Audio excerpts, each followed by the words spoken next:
Assalamualaikum warahmatullahi wabarakatuh. Halo Sobat BP Batam, kembali kami hadir menemani Anda dalam program Ngobras, Ngobrol bareng Humas edisi Ramadan. Bersama saya Cindy Claresta, pada episode kali ini kita akan mendengarkan tausiah dari Ustadz Haji Deden Sirajudin dengan tema 2 kebahagiaan bagi orang yang berpuasa Ramadan. Assalamualaikum Pak Ustadz. Waalaikumsalam warahmatullahi wabarakatuh. Bagaimana kabar hari ini Pak Ustadz? Alhamdulillah sehat, memasuki hari yang ke-27 Ramadan ini. Alhamdulillah. Masih segar bugar. Sebelumnya terima kasih banyak Pak Ustadz sudah bersedia hadir sebagai bintang tamu kita pada Sama-sama, episode Ngobras insyaallah. Ramadan kali ini. Ya, untuk itu langsung saja kita simak bersama ceramah dari Ustadz Deden Sirajudin dengan tema kebahagiaan bagi orang yang berpuasa Ramadan. Kepada Ustadz kami persilahkan. Terima kasih. Assalamualaikum warahmatullahi wabarakatuh. Alhamdulillahilladzi wakafa, wassalatu wassalamu ala sayyidina Muhammadinil Mustafa wa ala alihi wa sahbihi ahli sidki wal wafa, amma ba'du. Ibu, bapak, saudara hadirin yang berbahagia, tanpa terasa Ramadan telah mengantarkan kita memasuki hari yang ke-27 di bulan Ramadan tahun ini. Banyak berkah yang telah kita raih, tidak sedikit manfaat dari Ramadan yang telah kita dapatkan. Dan insya Allah doa yang Allah janjikan akan dikabulkan dan permohonan pun juga tidak akan ditolak. Pada kesempatan sore yang berbahagia ini, melalui kegiatan BKDI BP Batam mengadakan kegiatan kultum, tentu kita merasa bangga dan bahagia. Semoga kegiatan ini akan membawa berkah manfaat bagi masyarakat Batam khususnya dan kaum muslimin muslimat pada umumnya. Tema yang diangkat pada kesempatan sore yang berbahagia ini, 2 kebahagiaan bagi orang yang berpuasa. Sebagaimana Rasulullah Shallallahu Alaihi Wasallam menyampaikan dalam sabdanya, liso imi parhatani, parhatun inda ibtorihi, wa parhatun inda liko arobih. Kata Nabi, orang yang berpuasa itu ada 2 kebahagiaan. Yang pertama, kebahagiaan di saat buka. Betapa saat buka puasa umat muslim dan muslimah, kebahagiaannya terpancar, kegembiraannya pun juga ternampak. Bahkan sering saya sampaikan betapa umat Islam ini sangat disiplin sekali. Kapan itu disiplinnya? Saat buka puasa. 5 menit azan mau berkumandang, gelas sudah dipegang. 3 menit azan mau berkumandang, pisang sudah kagak pakai baju. Artinya apa? Betapa kebahagiaan dan juga apresiasi masyarakat muslim dikala saat berbuka puasa. Jujur, kita sebagai orang yang berpuasa, betapa bahagianya saat kita berbuka. Dari mulai terbit fajar sampai terbenam matahari, lapar kita tahan, haus pun kita tahan. Begitu saat buka puasa tiba, kebahagiaan luar biasa. Dan disitulah muncul terkadang, boleh jadi orang dengan berbagai cara dan berbagai apresiasi. Karena mungkin barangkali dari pagi sampai sore tidak makan dan tidak minum, terkadang segala macam diadakan. Air putih disiapkan, air teh diadakan, korma ada, kolak pun tidak hilang. Bahkan air pun juga, bermacam air pun juga disiapkan. Disadari ataupun juga tidak, di saat buka puasa, seteguk air kita minum, 1-2 biji korma kita makan. Lepas rasanya dahaga, hilang rasanya lapar. Apa yang tadi menggebu-gebu ke kita di saat buka puasa, pengen ini pengen itu, ya, kolak pengen dibikin, es pengen dibuat, air putih pengen diadakan, teh manis pun juga harus diadakan, korma katanya sunat Ramadan. Tetapi di saat buka puasa, seteguk air, 1-2 biji korma pun itulah yang akan melepaskan dahaga dan rasa lapar kita. Kebahagiaan ini juga jangan sampai menimbulkan mafsadat, jangan sampai menimbulkan kerusakan. Kenapa demikian? Kebahagiaan di saat berbuka puasa harus terpancar dari sebuah kebahagiaan yang bukan cuman bahagia sebagai jasadiah saja, tetapi harus ada kebahagiaan ruhaniyah. Kalau kebahagiaan jasadiyah boleh jadi mungkin lapar bisa lewat, haus pun juga mungkin bisa hilang.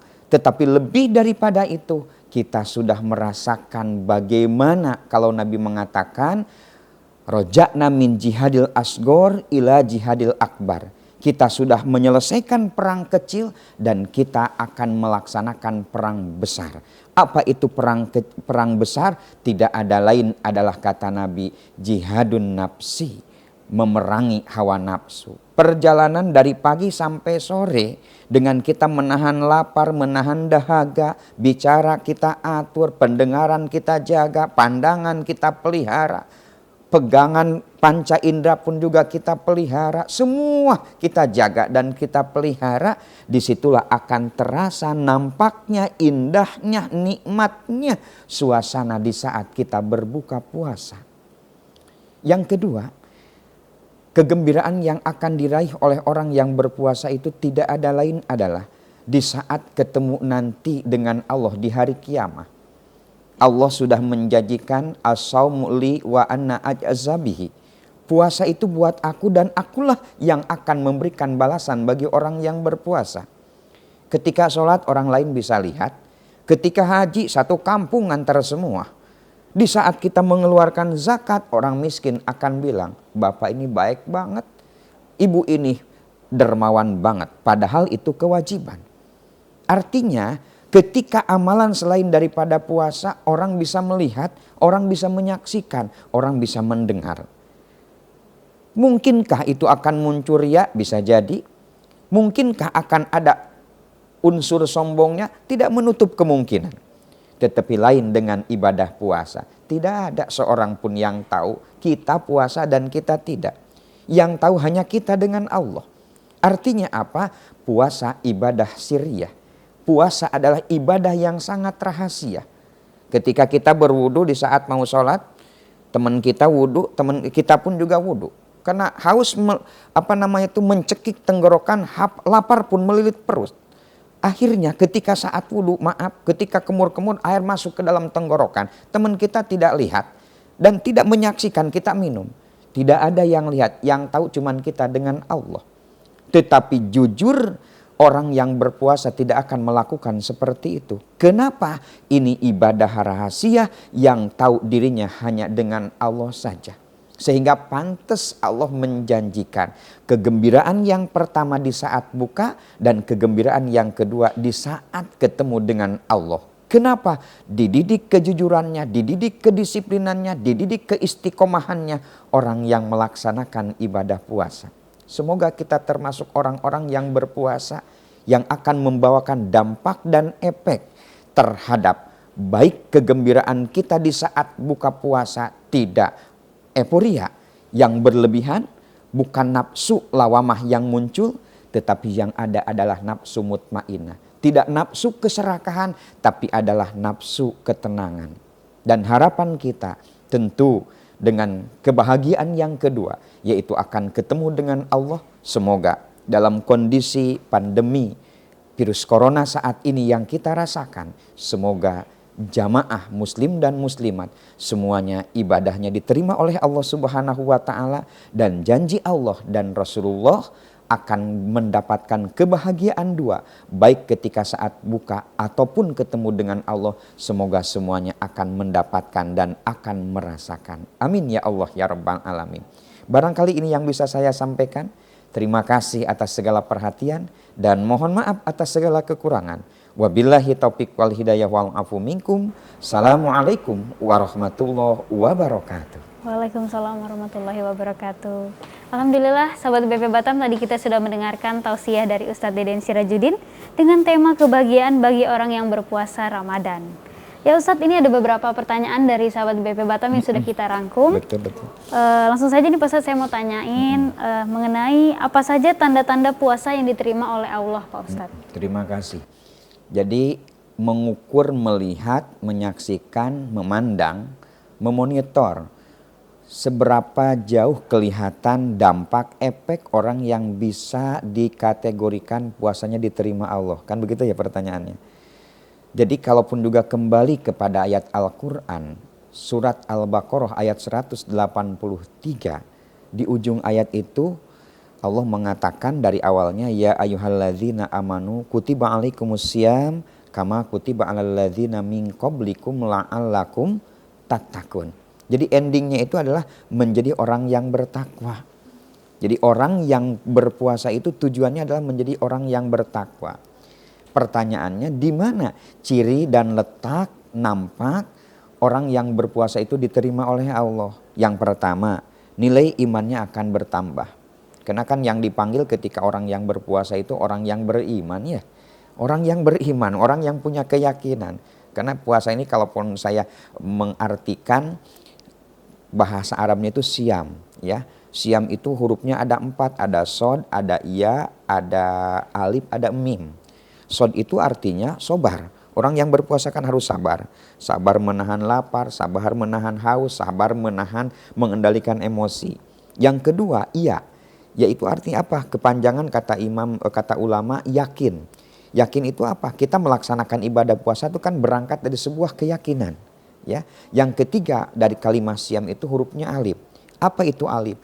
Alif itu maknanya ikhlas. Jadi orang yang berpuasa itu dituntut keikhlasannya. Ya. Kemudian dari huruf siam itu huruf yang terakhir adalah mim. Apa itu mim? Maknanya mahabbah. Dengan melaksanakan ibadah puasa, insya Allah rasa cinta dan kasih sayang kepada sesama akan muncul. Orang kaya akan mengatakan, oh begini rasanya lapar, oh begini rasanya haus. Lapar dan haus itu bukan cuma dirasakan ketika saat puasa oleh orang fakir dan orang miskin, tetapi lapar dan dahaga ini akan dirasakan oleh orang fakir dan miskin bukan cuma di bulan Ramadan, di luar Ramadan pun juga akan merasakan lapar dan dahaga. Sehingga dengan ibadah puasa itu akan terwujudlah sifat sabar, sifat keyakinan yang betul-betul percaya kepada eksistensi Allah, keberadaan Allah, yakin. Yang ketiganya ikhlas, karena tadi sudah saya sampaikan ibadah siriyah ya, artinya menuntut kita menjadi orang yang ikhlas dalam melaksanakan ibadah. Dan yang keempatnya adalah mahabbah. Terlebih di saat pandemik seperti sekarang ini, tentu masyarakat kita sekarang kalaupun juga bicara masalah muzaki, mustahiknya semakin bertambah. Kenapa? Banyak orang yang tidak bisa bekerja, banyak orang yang mungkin barangkali kehilangan mata pencaharian, dan inilah yang akan menggugah kita. Dari bagian ciri orang yang berpuasa itu bisa ada toleransi, bisa ada kesetiakawanan kepada orang. Jadi bahasa kita tuh ada rasa solidaritas. Banyak loh orang yang miskin yang belum makan, tidak sedikit orang yang mungkin fakir yang belum bisa mendapatkan apa-apa. Jadi ciri yang pertama imannya bertambah, yang kedua rasa solidaritasnya tinggi, dan yang ketiga endingnya adalah takwanya semakin meningkat. Itu barangkali ya ciri-ciri orang yang puasanya diterima oleh Allah. Mudah-mudahan. Baik Pak Ustadz, kalau untuk kegiatan apa saja nih Pak Ustadz yang dapat mengurangi pahala puasa gitu Pak Ustadz? Nabi mengatakan khamsatun tuhbitu saum, katanya. Ada 5 perkara yang bisa menghilangkan pahala puasa. Batal secara fikih, aturannya jelas. Regulasinya sudah diatur oleh fikih. Tetapi ketika bicara masalah membatalkan pahala puasa, ini adalah wilayahnya, domainnya hadis ataupun juga Quran. Kata Nabi, ada 5 perkara yang bisa menghilangkan pahala puasa. Ini pahalanya. Puasanya memang tidak batal. Kenapa? Makan tidak, minum pun juga enggak. Tetapi pahala puasa ini hilang. Kalau Nabi mengatakan rubas so'im laisa lahu min siyami ilal ju'wal atsyu. Banyak orang yang melaksanakan ibadah puasa, tapi tidak ada pahala dari puasa itu, cuman lapar dan dahaga saja.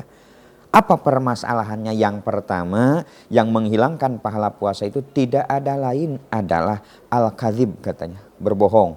Jadi di bulan Ramadan ini tidak boleh berbohong. Itu hilang pahala puasa kita. Tapi ada pertanyaan.